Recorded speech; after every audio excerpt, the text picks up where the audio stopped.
Turtle Tough sensors are built for long-lasting performance in extreme applications. But that extended lifetime means more exposure to process fouling. When your sensor's responsiveness slows down, it's definitely time to give it a good clean. We recommend a regular cleaning schedule to ensure your sensor is as stable and accurate as possible. A Turtle Tough cleaning kit contains all the tools necessary to care for your sensor, including a nail brush, a scraper, a beaker, a bottle of 15% HCl cleaning solution, glass cleaning polish, Q-tips, and conditioning solution for sensor storage and rejuvenation. You will also need DI water and a cleaning cloth, which are not included in the kit. Now we're ready to get this sensor clean and back into the process. Please make sure you follow all of the safety regulations of your workplace, as you will be using strong chemicals. The first step is to rinse the end of the sensor in tap water. Then, gently scrub the reference with the nail brush to remove any fouling. If you can't remove the fouling with the brush, use the scraper to scrape away the top layer of the reference and expose fresh, uncontaminated material. Be sure to avoid the glass element, as scratching it will irreparably damage the sensor.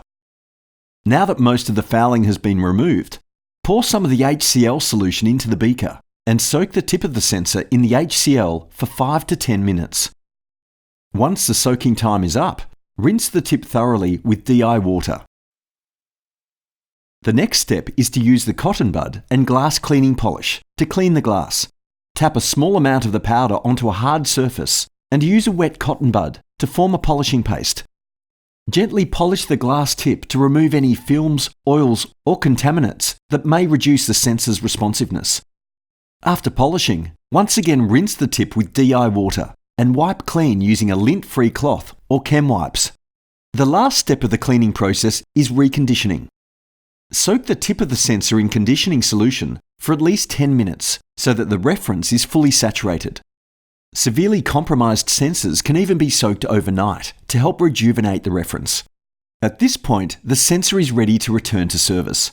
However, if you're planning to store the sensor, put a few drops of the conditioning solution into the sensor cap before replacing it. Use electrical or plumber's tape to avoid leakage and store the sensor with the tip facing downwards, ideally in the original box. And that's it. This simple cleaning process can be repeated over and over again to drastically increase the lifetime of your sensor. If you want to find out more about the Turtle Tough sensors, you can watch another one of our videos or go to turtletoughsensors.com.